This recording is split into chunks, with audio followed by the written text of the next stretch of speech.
Kayla has just begun secondary school. However, she has not been feeling like herself for a while now. Since starting secondary school, Kayla has become increasingly withdrawn from her peers, teachers, and family. In fact, she has even been skipping class on occasion, and her parents are at a loss as to what to do. They love their daughter and support her in everything she does, but they are worried, as they have also been witnessing Kayla's withdrawn nature at home. Unfortunately, her parents have also expressed financial difficulty and that the English language is a barrier, which makes it difficult to seek professional help. They have only been in Australia for 5 years and are unfamiliar with the modern teenage culture. Furthermore, Kayla's science and mathematics teachers have noticed her grades slipping, and her friends say that she is hanging out with an older crowd who have previously been reprimanded for drug use. Kayla has, however, shown an excellent skills in sport and art, expressing interest in receiving help at school and a desire to attend university for art. We see this behavior a lot at the beginning of secondary school, especially among adolescent girls. Kayla has physically developed earlier than her peers, resulting in her body attracting both positive and negative attention. Older boys are flirting with her, making her feel sexually desirable. However, this male attention, combined with her new womanly body, are making her primary school friends jealous. This is making her transition into secondary school that little bit more complicated, especially given that she is amongst a larger group of peers now. After meeting with myself, Kayla's teachers have decided upon a collaborative strength-based approach across all of her subjects. By focusing on areas where Kayla feels confident, such as sports and creativity, we hope to show Kayla that the confusion she is feeling is normal and she is not alone. These strategies aim to keep Kayla happy, healthy, and focused on her ambition to study fine arts at university. Biological realities. Adolescence is a time of great change. As the body transitions from childhood to adulthood, adolescents can find themselves alienated in places where they once felt familiar and secure. Places like home, school, and even their own skin can become strange and uncomfortable as adolescents try to make sense out of their new reality. During puberty, the body starts to develop its ability to reproduce. A great big hormonal loop is kicked into action. It starts in the hypothalamus gland in the brain, then moves on to the pituitary gland, the gonads, then the adrenal gland, and back up to the hypothalamus. All these hormones are turning on different parts of your body for the first time. And like the first time we ride a bike, it usually ends in band-aids and getting hurt. Physical development in girls is the most dramatic. During adolescence, the breasts grow and the hips broaden, which means that girls tend to put on weight. This natural weight gain can lead to eating disorders and depression. It can also lead to unhealthy attention from older males, attention that adolescents don't have the emotional maturity to understand. The emotional volatility of adolescence is a phenomenon that has been documented for thousands of years. In the 1970s, French psychologist Jean Piaget observed adolescents were capable of adult-level concepts such as socioeconomic status and injustice, but were not capable of adult-level emotional control such as planning for the future. However, it has only been in recent years that science has discovered a possible biological answer to the heightened emotionality of the early teenage years. Hidden deep in the brain is the amygdala. The amygdala is the part of the brain that controls emotions. During puberty, studies have shown that the amygdala is particularly active. However, activity in the frontal lobes, the area of the brain associated with self-control, is low. This means that Kayla is experiencing more heightened emotions, but she does not have the ability to control them. On top of the inability to control emotions, adolescents are also attracted to risk-taking behavior. In girls, this usually means socializing with older men and unprotected sex.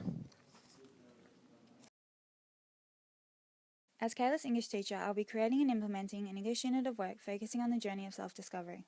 This will be in conjunction with Outcome D of the English K-10 syllabus. This outcome focuses on the development of understanding, knowledge, and skills that Kayla and her fellow peers will need in order to deal with the current and up-and-coming issues of adolescence. This unit will be created around the learning techniques of social-emotional learning and problem-based learning. Yoder explains social-emotional learning as a necessary element that needs to be present in all classrooms by implementing self-awareness, self-management, relationship management, and responsible decision-making. Harland also explores these concepts in association with problem-based learning. This type of learning allows for students to understand their own strengths and weaknesses throughout the whole learning process. I will be implementing a cohort-wide unit of work that specifically aims to explore the social-emotional changes that occur within adolescence. The unit will focus on a book and a movie that explores these key issues and encourages the students to reflect and interpret what they are feeling, both personally and in response to the stimulus. Through the combination of learning techniques, I will be taking a collective approach to ensure that Kayla and any other students struggling with these changes has the opportunity to both individually and collectively reflect on what they're feeling. Due to the whole cohort dealing with the same content, this allows for more free-flowing dialogue between students outside of the classroom, as students may feel more comfortable reflecting with their close peers. Moreover, Kayla and her fellow students will develop the knowledge, skills, attitudes and beliefs needed to deal with the adolescent time. From this unit of work, I will be collaborating with Daniel, our drama teacher, who will be taking all the classwork to then encourage students to act out their feelings through the method of slapstick.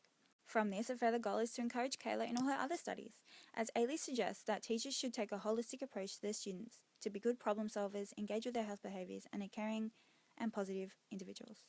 This holistic approach can build the individual's initiative, which Larson determines to include intrinsic motivation, engagement, and outward effort towards a particular goal. Similarly, Yoder explains the importance of teaching the whole child, as each and every student has their own personal story that influences the way they learn. These strategies are informed through Jean Piaget's theory of stages of development, which involve the 4 levels of human development, mainly concrete operations and formal operations. This is highly relevant to Kayla and her peers as they are in the concrete operational stage. This means they are incapable of thinking hypothetically, hence why it is so important for the learning to be closely linked to their personal development and motions of social issues. This theory is important as synaptic pruning is heavily occurring during this time, meaning frequently used connections of the brain are strengthened while infrequent connections are eliminated. Hence, Kayla should be encouraged to take as many opportunities as possible to enhance her educational experience in order to improve her cognitions and resilience. The main strength to be considered about this action plan is by taking a collective approach, the students who are struggling to speak out about personal issues can now have a voice in a safe and healthy environment, which is provided through the ideas of social and emotional learning. An additional strength is the collaborative connection made between English and drama, offering multiple methods for students to explore these. The weakness that needs to be considered for this unit to be a complete success is that all teaching staff need to be fully committed to creating and maintaining this safe and healthy environment. Paloma explores these ideas as she emphasizes the importance of having a constructor that is knowledgeable and willing to create a positive, safe, and healthy environment. Without this supportive network in place, then only some students will benefit. Based on Kayla's supportive family, ambitions to attend university, and strengths in multiple subject areas including physical activity, we have decided to implement a strengths-based approach in PDHPE. This approach will address outcome 4.1 from the Border Studies PDHPE syllabus, which states, a student describes and analyses the influences of relationships on a sense of self. This unit of work focuses on teaching students about adolescence through an interactive program revolving around the importance of group work, relationship building, coping mechanisms, and well-being. A supplementary team sport practical component will also be employed to encourage team building and cohesion exercises. It is hoped that these interrelated activities will enhance Kayla's well-being through helping her feel supported. As Santrock describes, those with better emotional regulation skills are less likely to develop anxiety and depression than others.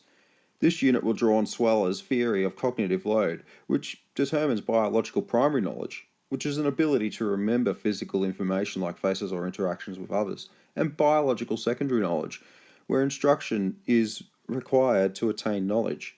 This will be achieved within each lesson through first reviewing the previous lesson's content before introducing new ideas and concepts piece by piece.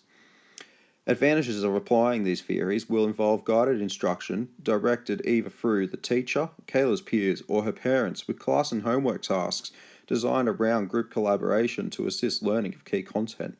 More importantly, students are also given ownership of their activities, including opportunities for building friendships and practicing leadership.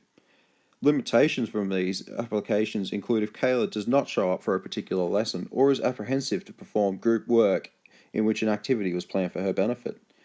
The difficulty of the work will also need to be carefully considered, as students should not rely solely on the teacher for their answers. Therefore, questions will need to be simple, yet challenging enough to ensure students are thinking about their responses. Drama class. As a drama teacher, my developmental focus is on students' social, moral, and cultural developments. According to Section 4.3.2 of the New South Wales 7 to 10 drama curriculum, students will learn to recognise the function of drama and theatre in reflecting social and cultural aspects of human experience. The experiential nature of role-play and theatre combined with analysis through discussion provides students with the opportunity to separate themselves from their problems and to work out solutions through rehearsal and performance. David Kolb's experiential learning theory provides a good theoretical basis to structure a lesson plan to deal with the issues of adolescence objectively. Essentially, Kolb's experiential learning recognizes the need to make mistakes in order to learn. The key is to see mistakes as teachable moments and not as personal failings. Working in collaboration with the English department, the lesson plan encourages students to write about their transition into high school. It could be a monologue or a poem or a play, something that can be performed. In the drama class, we will work the written pieces into a slapstick clown performance. As Epstein observed, fewer people in our society are as heavily regulated as adolescents. Allowing girls to exaggerate their feelings and experiences can help them to see the absurdity of society's expectations. Advantages. Fewer things are more terrifying to teenage girls than speaking in front of people. Drama class can prove a safe and supportive space where personal risk-taking is encouraged. In a drama class, girls can be as ugly or as silly as they want to be, and they can freely experiment with ideas and personalities without fear of judgment. Disadvantages. For this program to truly work, it would have to be a girls-only class.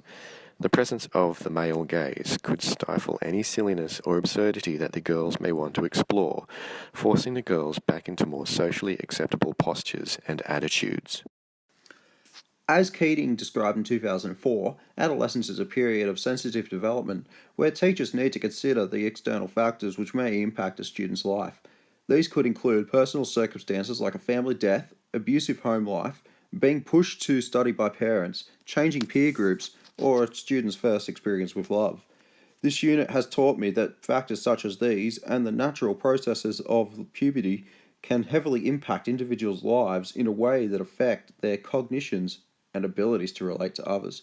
For this reason, I see great value in using frameworks like Sweller's cognitive load theory in my role as a teacher, as these models allow students to guide their learning through self and peer-directed discovery, progressively building their understanding of the topic. Specifically, models like this promote continuity between lessons through maintaining consistency in lesson structure and prompting greater analysis or discussion of new concepts. Furthermore, as outlined with Kayla above, these models are highly adaptable to both classroom and practical settings, where the models allow students freedom to work with the teacher, disability, or other support staff, including individually or in groups. Inherently, my teaching philosophy comprises inclusivity and taking a strengths-based approach towards student development, which requires considerations for classroom management, teaching pedagogy, students' diversity, and individual background as put forward by Tobel in 2003. Ultimately, my aim as a teacher is to encourage students to succeed through identifying their strengths and abilities, whether these be academically inclined or not. Throughout this unit, I have learned more about adolescence than I ever thought possible. There are so many changes happening all at the same time, and during this time period, they are learning. Socially, emotionally, mentally, physically, and morally, these individuals are being challenged. As their brains are developing, they are gaining a sense of self. Additionally, their brains are creating new pathways and creating new ways of understanding themselves, their place, and the world around them. Due to these factors, I will keep an open mind when teaching my students, allowing them time to process and understand the changing world in front of them. I will also create a welcoming and safe environment for these students. By having this type of environment, developing classroom rules, allowing all students to have a chance to speak and ask questions, and being open for one-on-one time during recess or lunch, I hope that I am able to support all my students. Yoder explains these ideas through the teaching of the whole child plan, taking into consideration learning styles, learning difficulties, and outside influences, relationship development, and anything going on inside the student. A teacher needs to be understanding and Feats outlines a social cognitive theory, creating students that are able to manage their feelings, emotions, goals, and reactions, encouraging them to self-reflect and self-regulate. Through problem-based learning and social-emotional learning, I will teach my students coping techniques so that they are all prepared, as they can be, for any challenges that come before them. Through creating these links between real life and learning, this will enable my students to deal with the situations before them, before they become a serious problem. Laying down the framework that allows students to live a healthy, stressful, but managed lifestyle. When considering English as my KLA, I feel that from the techniques and understanding I have gained, I will enhance the learning and development of individual students. English is an extremely flexible subject that will allow me to test my teaching theories and styles as I create a safe and educational environment where the students are encouraged to question social norms and critically reflect on their understanding of themselves. Personal reflection. Over this semester, I have learned so much about the development and the psychology of adolescent children. As a drama teacher and as a student of drama, I am well aware of the power that drama can have in developing healthy adults and teaching self-esteem and cooperation. By applying the work of Piaget and Vygotsky to my drama lessons, I can also enhance their understanding of their own personal development while building their social skills and developing their appreciation of culture and the fine arts.